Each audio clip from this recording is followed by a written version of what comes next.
All right, I just wanted to walk you through the process of selecting your fabric for your pillow cover. So this year, the fabrics that I have for your solid are black, a couple of different varieties of gray, and white. So in class, I'll already have some of these pre-cut into 4-inch wide strips.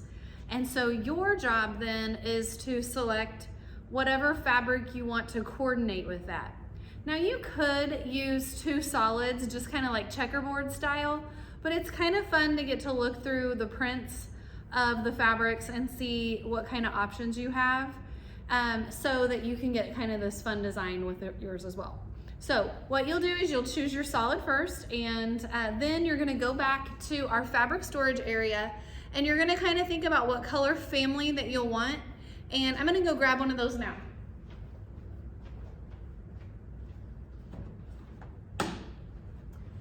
So whenever you're looking at fabric, it's really important that you try to keep everything organized. This is a community effort. Every kid using our fabric bins has to really try to keep them organized, otherwise it just becomes a disaster. So this bin has all neutral fabrics, and I talked to you guys about this when we were studying textiles, but these are all organized by size. So these are all fabrics, or they are all should still have their selvages on there. So each one of these fabrics, if we were to open it up, it should still have a crease at one end and then the 2 selvages at another end, okay? So you'll just go through the bin based on whatever color family you're wanting, and you'll pull out the fabric that you want. If you rummaged through it at all, tidy it up, make sure they're all folded nice and neat. And all you need to make sure of is that your pieces do still have their selvages and that it is at least 4 inches wide. If you're not sure about the width of it, each one of our cutting tables has a grid line. So even if I'm laying it like I have it between the 31 and the 24, I just have to make sure that it is at least 4 inches. And so I can count 2, 4, 6, 7, or I could have just calculated that in my head. However you want to do it, you just make sure you have at least a 4-inch wide piece, and you'll bring this piece to me to cut it for you. In order to get help with that, you go ahead and just put your name up on the board, and I'll get to you whenever I can in class. But we'll cut you your 4-inch wide strip out of whichever fabric that you're wanting.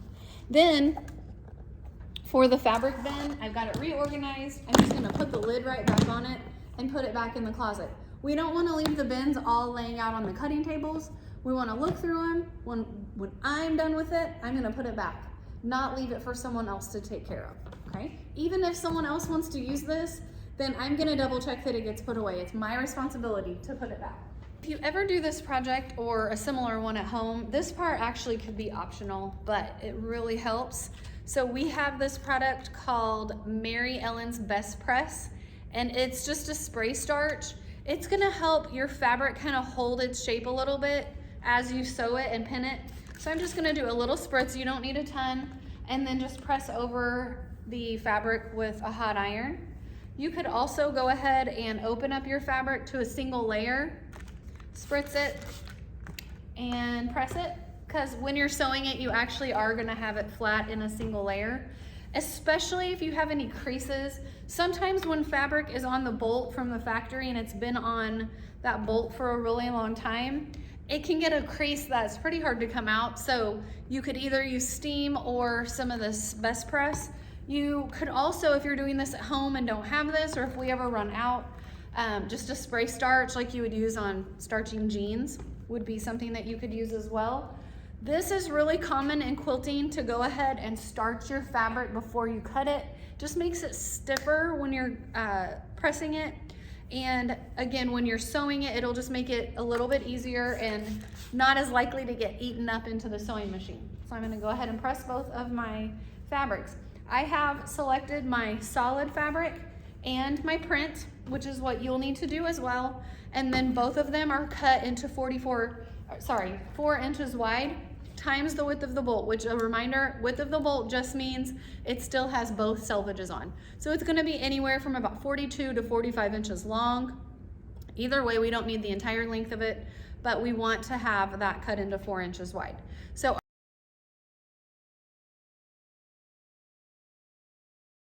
Our very first step is to identify the right side of our printed fabric. So for me, that's this bright, bold floral. And I'm gonna lay it right side up. And then I'm going to lay my solid. Now my solid doesn't have a right or wrong, but I want to, if I were doing two prints, I'd wanna make sure they were right sides together. And I'm just gonna lay them end to end. So I'm lining up my selvage edge.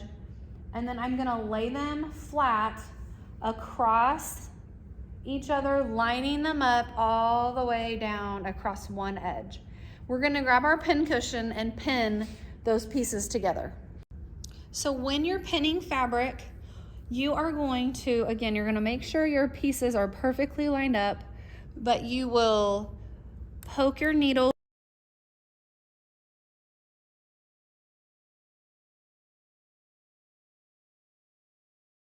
through both layers of fabric, and then you're gonna come out the other direction. You should have already learned how to do this when you were pinning your pillow form, but just a little reminder, we are pinning perpendicular to the edge. Perpendicular to the edge is called pin to sew. So we want to do perpendicular to the edge, not parallel. So some of you may have a tendency to want to put your pin heads in sideways like that, and we don't want to do that. You're more likely to run into your pin when you're sewing if you have them in parallel to the edge. So we try to always just do the pin heads that run perpendicular. So I'm not going to do this on camera, but I'm going to pin all the rest of the way down that strip. So the next thing you're going to be doing is sewing your pinned side of your fabric using a 1/4 inch seam. So I could, if I feel comfortable doing it, I could just go ahead and find the end that I started with, which was right here. And if I know exactly where to look for a 1/4 inch seam, I can go ahead and get started just sewing it. But sometimes you want to have that little extra security of using your seam gauge, or you could go back to the cutting counter and use a ruler. But if I wanted to use my seam gauge, I would make sure that it is set on a 1/4 inch. So that's the second little line over from the end. And then I would line it up on the edge of my fabric, and then just put a little tick mark in with my marking pen. And you wouldn't necessarily need to do this all the way down unless you just wanted to. But by doing that little mark, and you don't want it way out at the end of your ruler either, because that's going to be a lot further out than a 1/4 inch. But if I do just a few of those to get started, then I can kind of keep an eye on where the edge of my fabric hits when my needle's in that 1/4 inch position. So getting started with sewing, I'm going to take one of my squares that I've been using as a leader, and I'm going to actually go back to a 1 on my stitch selector. I prefer to look at this little groove in my foot at the kind of end of the clear plastic. So I am doing that on my leader just to kind of get started. I'm going to stitch through there on the leader, leave a little bit of a space, and then I'm going to go in here with my fabric. Now the other thing I'm going to do really quick is I'm going to move up to the stitch selector button. So regardless of if I'm on a 2 or a 1 here, I'm on a 1 on the stitch selector, but I'm going to lower the stitch length to a 2. We're going to be cutting across the seam later, and so we want a slightly smaller stitch length. Okay, so now I'm going to line up the edge of my fabric with where I need to be looking, but I'm also looking at the line and making sure that it's in line with those blue marks that I put in if you chose to do that. I'm going to stitch forward 3 stitches in reverse, and I'm just going to be stitching down this whole long row. Now what I want to do with my pins is as I get to them, I'm going to pull them out. Make sure you have your pin cushion with you. Don't lay them by your machine, put them right in the pin cushion. And I'm going to just keep stitching down this whole side, stopping with each pin. Now, if you happen to stitch over a pin, it is not the end of the world. Usually it won't break your needle. I'll show you what it does. So I don't know if you could see that, but it kind of just moves the pin a little bit, and it can make your stitch jump just a little bit. So I don't try to do it if I can keep from it, but it's not a horrible thing if it does happen every now and then. Don't worry about it. So I'm just gonna stitch all the way down this row, and I'm going super fast, but you turn it down to whatever speed you need to keep it in line and keep the control. You don't want to have to seam rip this. It's really long. You don't want to seam rip it and have to start over. So you want to get it right the first time. Take your time, whatever you need. And then as we get down to the end, then we will make sure to finish it off with a back stitch and an ender fabric.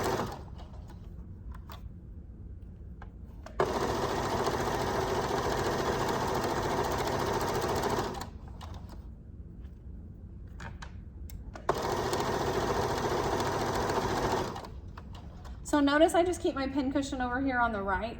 If you just get in the habit of bringing your bag with all your stuff every time you come over to the machine, you'll always have that pin cushion with you.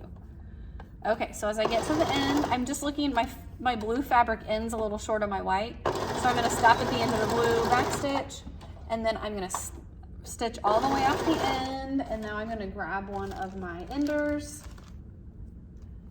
and just put it under there. And now I'm ready to cut this tail loose. Okay, and then I'm gonna trim my leader off. And then we're ready to head over to the iron. If you think back to seam samples 5 and 6, on those you used the muslin rectangles and you did a 1/4 inch seam. And then you were pressing either open or over to one side. For this, we're gonna press to one side and we're gonna press to the dark side. So this is gonna vary from project to project because I have white on one side and my floral on the other. For me, my dark side is my floral. But if you used a black square with a gray print, black would be your dark side. It literally means the dark color, the darker side. And you press it that way so that it hides the seam allowance when you are looking at your pillow. If I pressed toward the white side, the light side, some of that fabric's gonna peek through because that white fabric is so light. So whatever side I'm pressing toward, my dark side is gonna be face up right now. So I have my floral face up.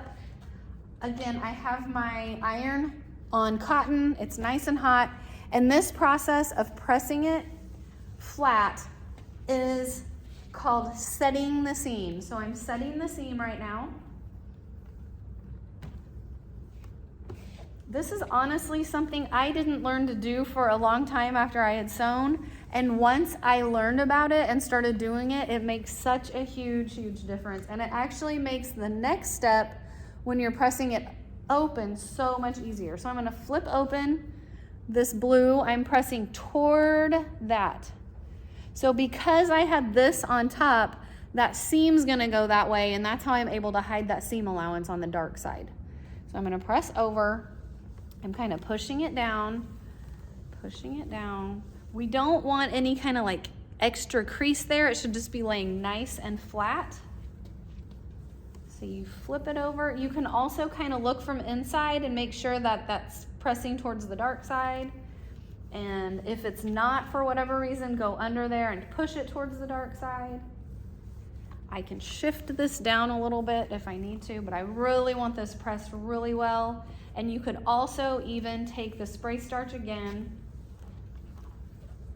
the Mary Ellen's Best Press, and spray it. You don't want to get it too wet, and at this point you may not want to use water for steam unless you're just really struggling to get it to lay flat. But if you have 100% cotton fabric, it should lay just fine. So this is what we're going for, and you want to have this just really nice and flat, no creases here. Just make sure it's all smoothed out, and then you can also flip it over to the back and just make sure it looks okay, that it's all pressing in the right direction. You don't want it to like be crinkling or splitting anywhere, just laying nicely to one side. This will help later also with your pieces like nesting together when you're putting your squares together.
For the next stage of the process, don't jump right into cutting like I'm showing in the video.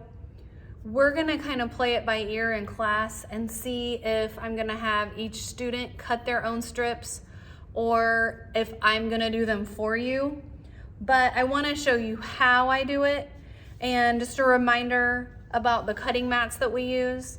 Even if it's backwards for you in the video because of how the camera's flipped, one thing you always have to be careful of with these cutting mats is realizing that the end of the ruler doesn't have a 0 labeled, but that's where you're always going to start if you're using the numbers on the ruler. So for example, if I needed to cut a 4-inch square, I'm not gonna start at the 1 and cut on the 4 because that's just a 3-inch square. I have to remember to always start at the 0 point, and then if I wanted to use the 4 on the ruler, because that's a 4-inch square. Now there's a lot of ways you can do a 4-inch square without using the numbers on the actual ruler itself. And I'm gonna show you that now, but you just have to remind yourself over and over again, whenever you're using the cutting mat, A, to be safe, we don't want anybody cutting themselves, but B, you have to measure twice, and because when you cut once, that's it. That's the only chance you get. You can't redo it. I'll have kids over and over and over again, starting at the 1, cutting at the 4, or maybe they're supposed to cut a 10-inch wide piece. They start at the 1, cut at the 10, and they only get a 9-inch piece, and they're like, oh, well, is that okay? No, it isn't. You were supposed to have a 10-inch piece, so now your project is an inch too small. So we really want to be careful with this so that you just get it right from now on until the rest of your life as you're sewing, okay? So again, hold that thought. If you are going in to start cutting yours, make sure that that is the instructions in the class, and that I'm not going to cut them for you, but here's how I will be cutting them. So first we have it nice and pressed open, and I've just folded it in half just so I can fit it all on the cutting mat at one time. I almost always cut with, so again, the camera might be flipped, so you have to kind of think about this. Over on the left-hand side is where my fold is, and over on the right is my selvages, okay? I'm gonna line the edge of my ruler up with the end of one of the selvages. So I have one selvage right here, and that'd be trimming all the rest of them off.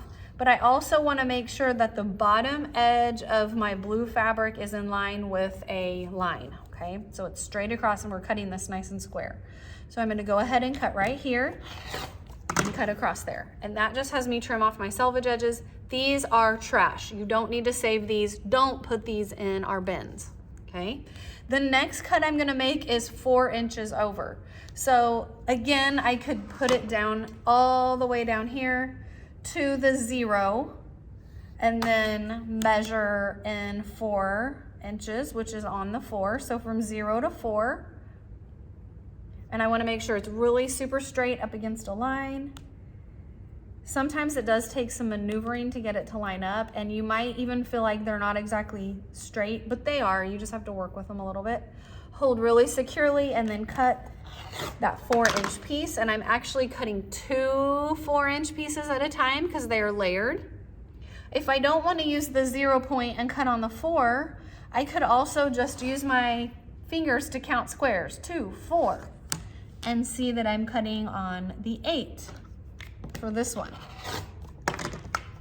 The other thing I could do, I felt a little nick there. The other thing I could do is I could flip my whole project around.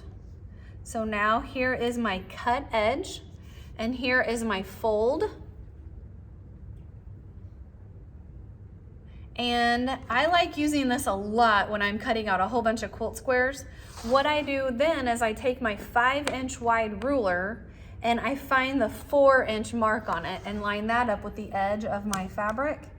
So now I have my 4-inch line. So I've got 1, 2, 3, 4 inches of my ruler, that inch line over here. So there's 1 inch remaining before the end of the ruler, and then I'm cutting on this edge, and that gives me my 4-inch wide strip. So that's what I'm gonna do for the rest of these. I'm just gonna go in with my ruler and I'm gonna go over 4 inches on it. Okay, and last, I'm gonna do this last little one. And now this piece right here, that was kind of folded in the middle, this is just gonna be a little scrap. And I could save these pieces in order to store them in our shoebox bins. I would just grab a hold of them and rip them apart, and I'd go put this with the whites and this with the blues. The rest of your squares for now, we're just gonna pile up and get ready to lay them out in our design. This alternating checkerboard design is the look that we're going for, and what it's going to require is a total of 16 pieces or 16 squares. So I'm really gonna have I'm gonna have 8 prints and 8 whites. Okay, so I'm gonna go through this stack and I'm gonna count out 8 of these. So I need 1, 2, 3, 4, 5, 6, 7, 8. And then again, I've got a couple extras.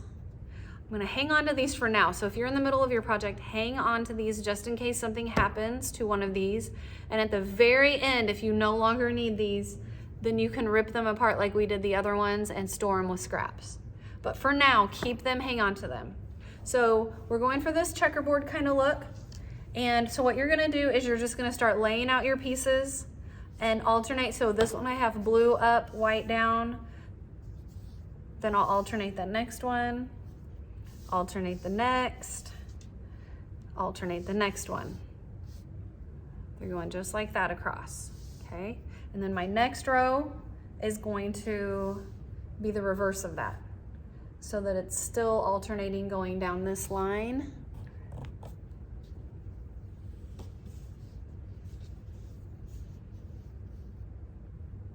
Okay, so then you want to just double count. Do you have 2, 4, 6, 8 prints, 8 whites? They're alternating. And then what I would like you to do is, if you have a camera on your phone, which most of you should, there might be a few of you who don't have a phone, but get out your camera and take a picture of the layout that you like, okay? Because sometimes it does get confusing when you're putting all your pieces together later. So have a nice picture of what you want it to look like that you can refer back to as you work on your project. So you're gonna look at this project as 2 sections, row 1 and row 2. And honestly, it doesn't matter if you start from the right or the left, but you're going to take 2 pieces that are side by side. This one I want to end up over here on the end, and this one I want in here. So I'm just gonna take this piece and I'm laying it right side together with the piece right next to it. What I wanna do is I wanna pick up those 2 pieces and I wanna make sure that their seam lines up perfectly. So that's when I look at those, it's called nesting, where my seam allowance is pressed one way on one side and the other way on the other. Because of how we did this all to the dark side, and now we're alternating with the checkerboard, they will just match up exactly perfectly. So I'm gonna pin that spot first. And again, I'm pinning 2 sews, so that's perpendicular to the edge. And then I'm gonna come out here and I'm gonna pin right at my end. And I'm gonna pin right at this end. Okay, so then you can kind of look and double check. Here's what it would look like. And that is correct with my pattern. So I'm just gonna leave those and have those pinned and ready. And then this is still on row 1. I'm gonna take this piece right here and lay it right sides together, touching. I'm gonna nest my seam, pin at the nesting point in the center, and then go in and pin my ends.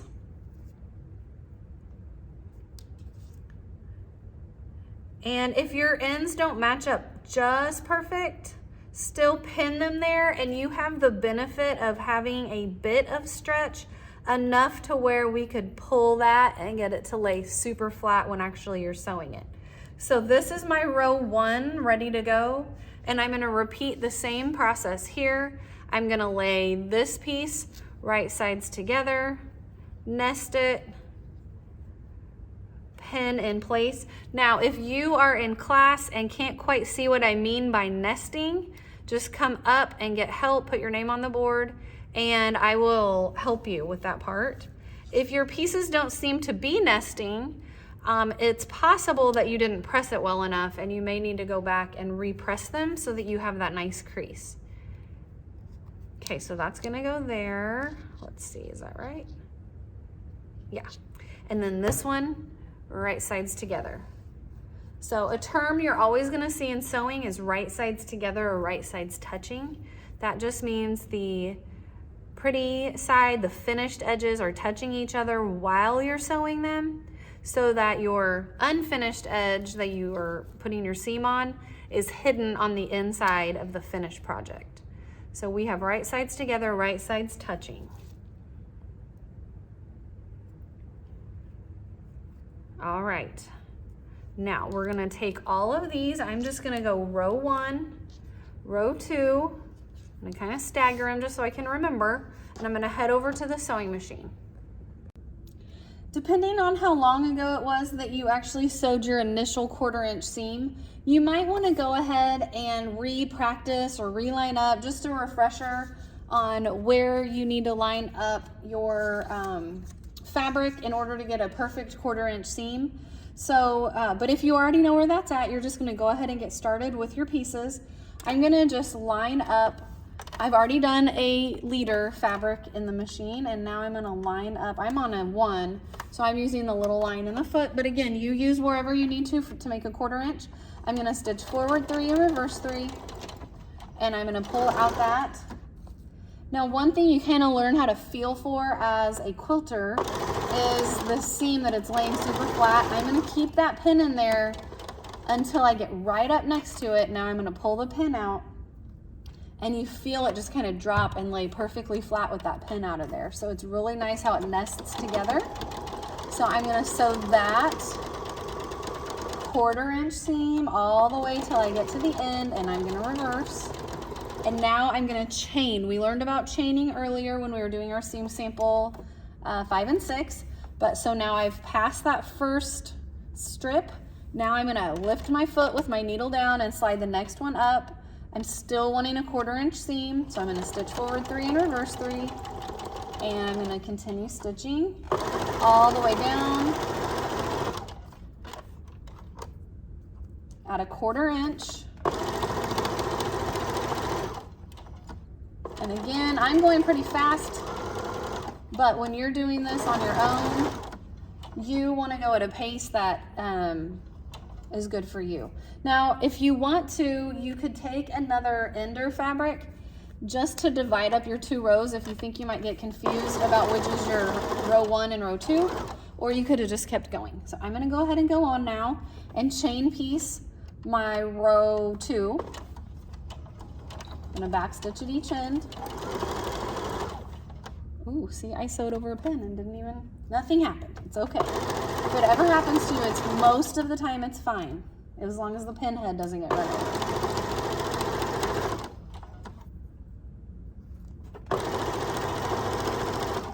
And reverse.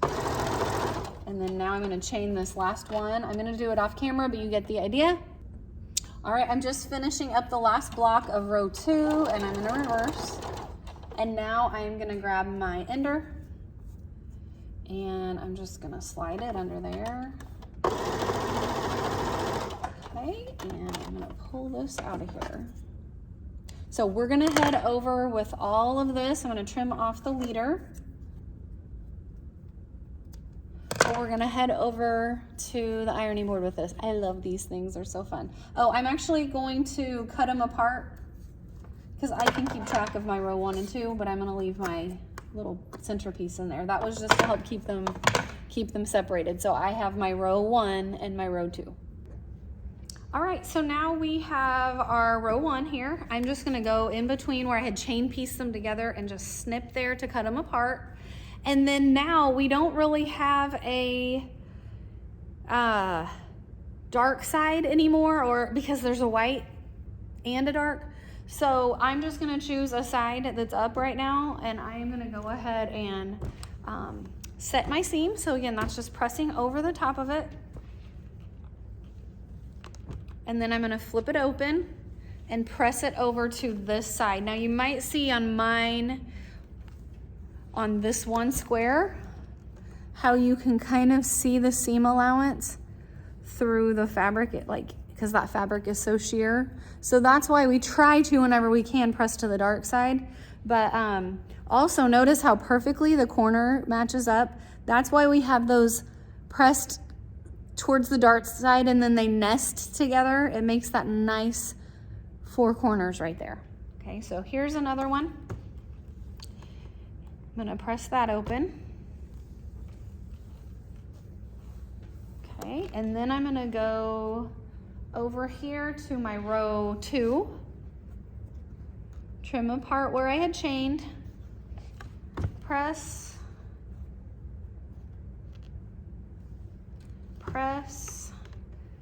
and then I'm gonna flip it open and press again.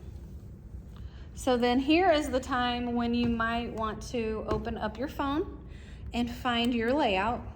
It really is just a checkerboard layout, so I think you'll probably be okay. But we have our row 2, so I'm gonna just lay this out like this. And then row 1, we just wanna make sure it lays right in the design that we needed. So there we go. There's row 1 and row 2. And now I'm gonna take, it's the same thing I just did, but with a larger piece. So now this is this block. I'm gonna flip it over and lay it right sides together with this piece. And then I'm gonna nest these seams together. Oh, actually, so here's what I wanna do. I have both seams going the same way. I'm gonna repress the seam going the other direction so that they'll nest for me. There's kind of a 50-50 chance that you'll get it right, and I didn't, I got it wrong. So I need to press that going the other way so that now, let's see here. Here it was. No, here it is. You guys, what did I do? What did I do? I think that, yeah, that was it. Okay.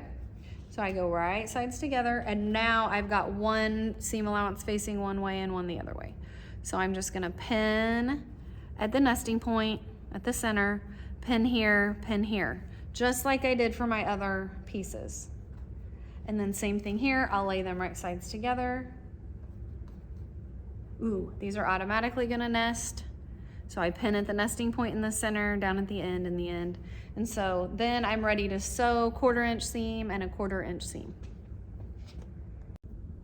Once again, if you can't remember how to make a 1/4 inch seam, get out some of a piece of paper, test it out. I am using a 1 on my machine and looking at the mark 1/4 inch away or 2/8 inches away from the needle, but you do what you want to. I've already started out with a leader, and so I'm just gonna get started sewing this row that I've pinned. Reversing.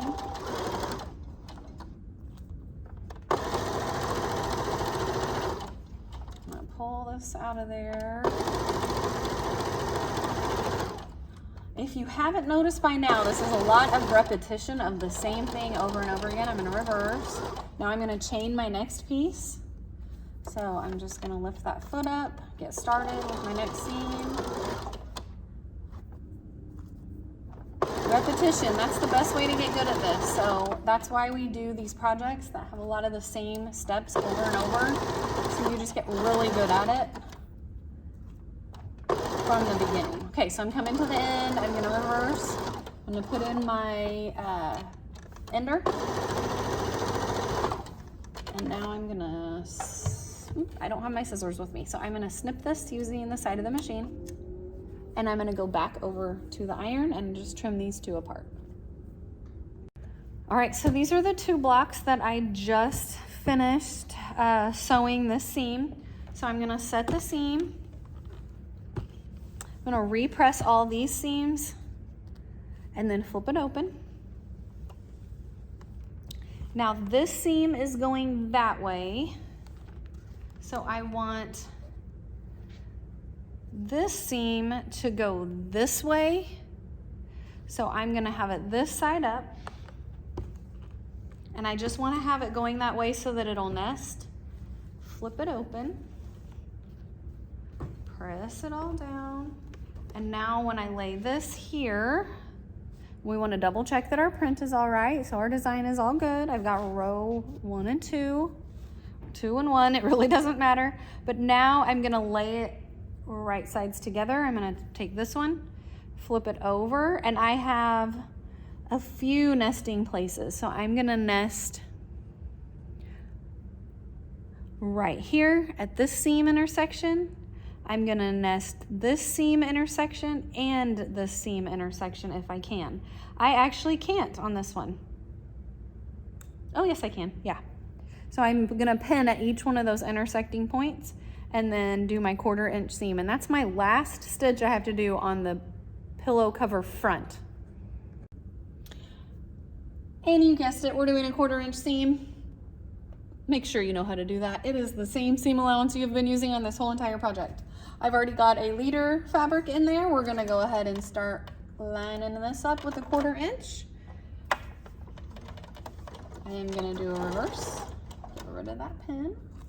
And we're just gonna stitch down this edge with a 1/4 inch seam.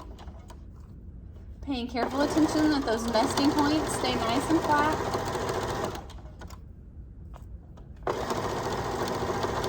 The nesting points just give you that really nice 4-corner spot. So it's just good to give them a little extra attention, making sure they're lined up. And then we get to the end, and I'm gonna reverse. And I'm going to use a ender, finish it off, and I'm gonna trim it loose. Okay, so we've sewn straight across there. Now we're gonna head back to the iron. All right, this is the seam we just sewed. So I'm gonna press right there, set my seam, and then I'm gonna flip it open and be ready to press it open. So what you should now have is a finished pillow cover top. We aren't done with it yet. We have to do the envelope backing for the back, but it's really cute, not too hard. And this gives us just a lot of practice sewing those 1/4 inch seams over and over again. So anytime in classes from here on out, when it tells you to do a 1/4 inch seam, you'll know exactly how to do that. So you should have a completed pillow top. This is a 14 1/4 inch square. If you have any sides or edges that are uneven, you might want to have it squared up just so it fits more squared, and your pieces will go together a little bit easier. So, but 14 1/4 inches square is what we're looking for your top. And you would achieve that by using those 4-inch squares and then using the 1/4 inch seam on every single one of your seams that you made. Okay, so we're gonna set this aside for now, and we're gonna be working on the backing. So what you're gonna be working on now is getting your pieces. Now I may cut these for you, but if you make a pillow on your own, or if you have permission to cut your own fabric, I'm going from the bolt. Right here in front of me is the fold. Up here at the top are the selvage edges. So we want to always orient the fabric in that way so that you make sure you're cutting it the right direction. So we're going to start by lining up the folded edge down here on the line on my ruler. And then I want to make sure that the side edge of my fabric is square. So I'm just going to put it on the shortest measurement I can and just square it up. Just trim off that tiny little piece. And now what I'm gonna do is I'm gonna measure over that 14 1/4 inches. So I'm just gonna put that on my ruler over here and look to see where I need to measure on this edge, okay? So don't worry about my measurements because it's gonna look different depending on where you have your fabric starting. But on my plastic ruler here, I'm just lining up with the 14 1/4 to see where I need to line up. And then I'm gonna make that cut. Now because I'm cutting through a fabric on a bolt and the selvages are still touching, I am cutting through 2 layers of fabric right now. Okay, so this piece right here is actually enough for you to do your backing of your pillow cover and 1 other pillow. So that's why I say not all of you will even have to cut your pieces, because eventually I'll have enough extras cut. When I'm cutting one, I'm also cutting a second one. So you notice I turn the fabric there. How I have the fabric oriented now is I have my selvage edges over here, fold over here. I'm gonna start on the selvage edge. Please always, when you're cutting fabric, make sure you start in this way, and you're gonna trim off the selvage edge first. So I'm keeping my fabric along one of the lines down here to keep it square. I'm gonna trim off the selvages. This just goes in the trash. And then from this cut edge, I'm gonna measure over 11 inches.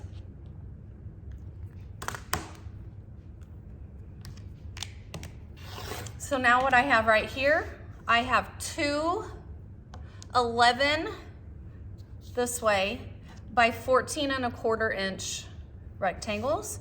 And then this remaining piece that has the fold at the end, I'm gonna measure over 10 inches. So that goes down here. And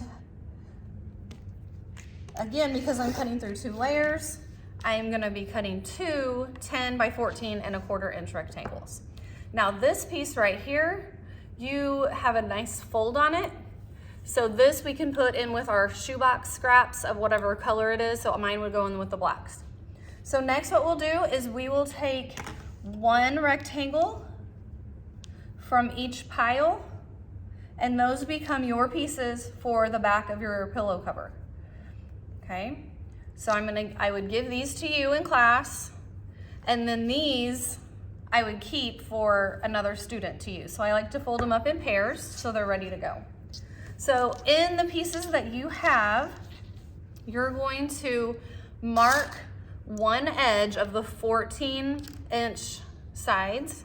So if you need to remeasure to be able to be sure that that's the right side, 14¼ inch along here and 14¼ inch along here. I'm just putting the clip in there as a visual reminder that that is the side that you're going to be completing the next task with, okay? So what that is a double turned hem. It's just like we did in Seam Sample 7 in our Seam Sample booklet, if you did that in class. But basically what we've done is we will have, in the sample, we took the fabric, folded it over 3/8 inch, pressed it, folded it 3/8 inch again, and then we top stitched down at the bottom fold in order to hold that flap down. We're gonna do that exact same thing on both of those 14¼ inch sides that I've marked with the clip. So what you're gonna want at your iron is you're gonna want your both of your fabric pieces, a seam gauge of some sort, and either your pins or clips. It's kind of your preference at this point which you like to use, but you do need something to hold that in place. So we're gonna have our piece, and if you're using a seam gauge, you wanna make sure that you have it on the 3/8 mark.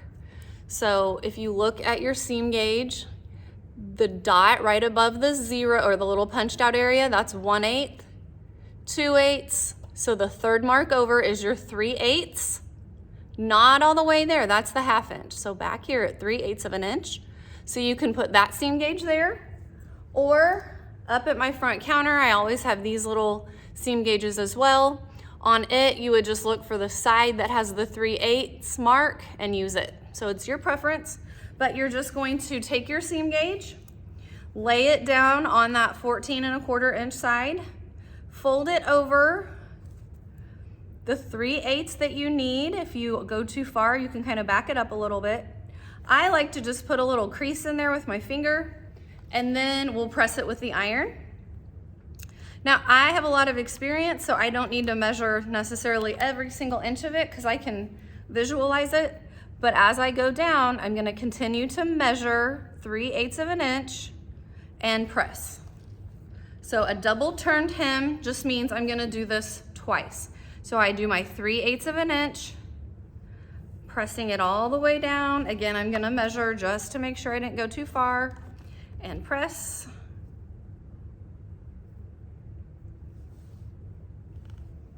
and then we go back and do that a second time.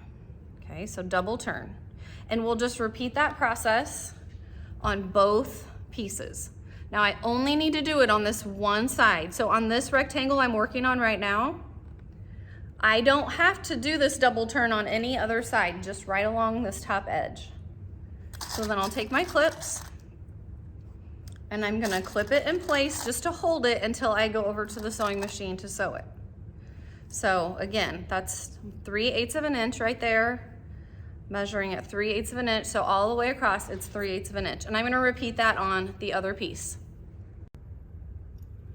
All right, so we're gonna start by running a leader through the sewing machine. I haven't tested my threading yet, so I wanna make sure it's threaded okay. So I'm gonna run that through there. And then I'm always gonna double check right here to make sure my bobbin thread is on top of the bobbin, and it is. So now I'm ready to do a 1/8 of an inch top stitch. And I'm gonna be doing that along this flap. So what I'm wanting is for this edge, right now the clip is holding it down, but I don't want this to be able to open anymore. I want that stitch to close it and secure it. So we don't want the stitch over here on this edge. If I put my stitch there, it's still gonna open. We don't want that. We want it on this side, okay? So you might remember that when you were learning your sewing machine and when you were doing seam samples 7 and 8, we looked at a lot of different options for how to set up your machine if you want to do a 1/8 inch top stitch. My preferred way for this is to turn my machine to a 2 and lift up my presser foot, and then on the clear plastic piece that ends right here, there's a little space between that plastic and the toe. I like to line the edge of my fabric up with that clear plastic, okay? So now my needle is gonna be 1/8 of an inch from this edge. So as long as I keep this edge lined up with the clear plastic right there, then we should be good. You don't have to back stitch. So I have my leader hanging on back there. I'm just gonna start stitching. And again, keeping my eye on that edge of the foot. Now, I'm using white thread with a black fabric just so that you can see my stitching. But if you are using a black fabric or a gray fabric and you want to go into our industrial sewing room cabinet, you can find a thread that's a coordinating color that you can use if you want to. So that's totally up to you. The only problem with using a contrast like this is if you mess up, you can see your mess up, okay?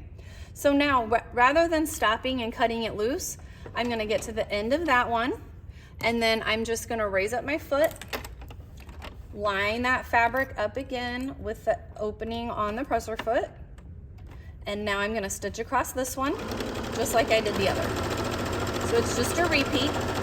They're not being sewn together, there's a space between them, it's chaining, and you learned how to do this when you were piecing all of your pieces together for your pillow front. So that should be familiar to you. But I'm just gonna stitch across there, and then when I get to this end, I'm gonna grab a ender piece, raise my foot, slide it in, stitch across that, and then now I'm ready to trim away my pillow cover pieces. Just gonna cut between the two of them to separate the two, and then I'm gonna trim off the leader piece and just set it on my machine. Now I'm gonna go lay these pieces out with my pillow cover and do the final steps. So we're gonna lay our pillow cover top right side up. So all of the seams that we have, they should be laying down, touching the table, right side up.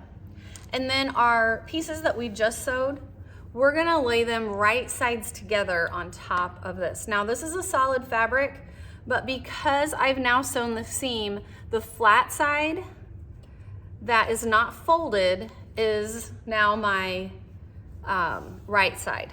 So I'm gonna lay it right sides together on the pillow cover. And then I'm gonna do the same thing here. So my seam is right there. Then I'm gonna lay this one overlapping it on top. Okay, and if yours does not line up perfectly, like let's say there's overhang over here, get it to line up on 3 sides. So get it to line up perfectly along the top, the bottom, and this side. And then we can always go and trim this extra off over here if needed.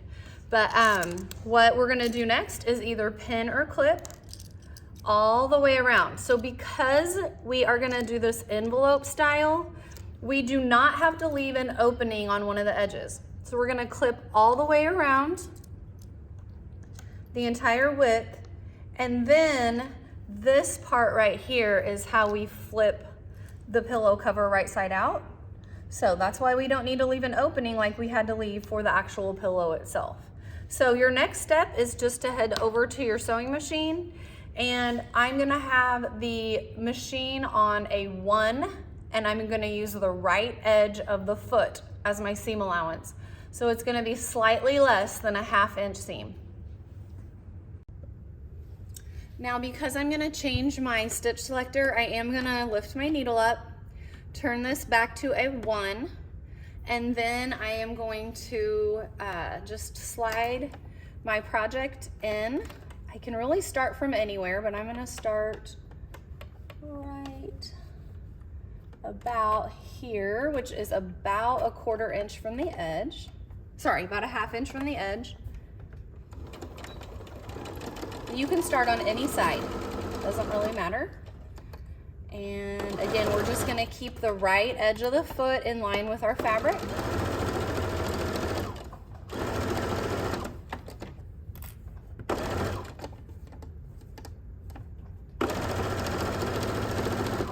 Okay, and then as we get to this corner, I'm gonna go a little bit slower so that I can stop a 1/2 inch from the edge. I'm gonna leave my needle down, I'm gonna lift up my foot, and I'm gonna pivot, and what I should have is the edge of my fabric lined up with the edge. Right now I need to go 1 more stitch because I had black fabric hanging over. So I'm just gonna go up and down, it's gonna go 1 more stitch. Now I raise my foot again and pivot. So that's a little trick for you. Instead of going too far or not far enough, you can just kind of eyeball it, stop early, and problem solve to see how you can get exactly to that corner. I'm gonna continue to do that all the way around, and I'll show you how to finish it off.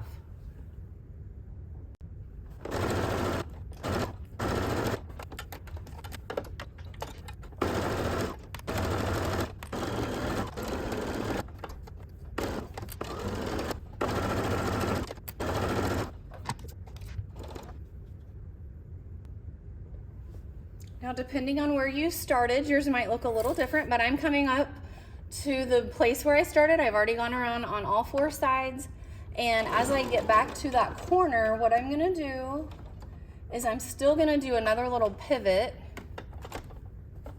and intersect with my starting place, and I'm gonna back stitch right there. And then I'm just going to raise my needle, raise my foot, and I'm actually gonna be done. So I'm gonna go ahead and just cut my tails over here. I'm gonna trim up any loose threads or tails that I might have. And then I'm gonna reach in and we'll be flipping that right side out. So I'm gonna go ahead and flip this. I'll kind of show you here how it looks. Gonna flip it right side out. Now I could poke out my corners. I could trim my corners like we learned on our pillow form, but I don't usually find it necessary on this project. But I am gonna ask that before you turn your project in, that you take some time to press it and poke out your corners with a stick. So I keep these up in the front cabinet, or you can use a closed pair of shears or the lid to your seam ripper, but you'll just go in there and poke out the corner so it looks sharp, like a sharp turn, sharp corner, instead of flat or dipped in. Okay, we'll do that. And then I'm just gonna give it a little shake, kind of flatten it out with my hands just a little bit, get the seam to lay flat along the sides, and then just press it. So we wanna press it nice and flat. And then you will have a scoring sheet that you fill out. It's a paper that you'll have a reflection sheet. That is all that you're turning in. You're not turning in your pillow itself. So the reason I do that is because then I can look at the details of the inside of your pillow cover easily. If you turn your pillow in, I have to navigate the pillow too, and I've already graded your pillow. So when you're done with your reflection sheet, you'll slip it right back here. This is where you'll turn your sheet in, and then you'll put your pillow cover in the bin in my drawer at the front counter. It's on the bottom of it. There's a green milk crate in my bottom drawer, and you'll just sit your project down in there for grading. And then once I return it to you, then you put your pillow inside of it, and then you can get your picture taken and then take it home. So that's kind of the process that we'll go through when we're turning these in. But as you're working on yours, if you notice any problems, let me know. And once you've made one, you can make a whole bunch of these in different colors. It really only takes 8 inches of fabric on the front because we had 2 4-inch pieces, and then 14 1/4 inch on the back. And again, that makes 2 pillows. So you can really do this with a minimal amount of fabric.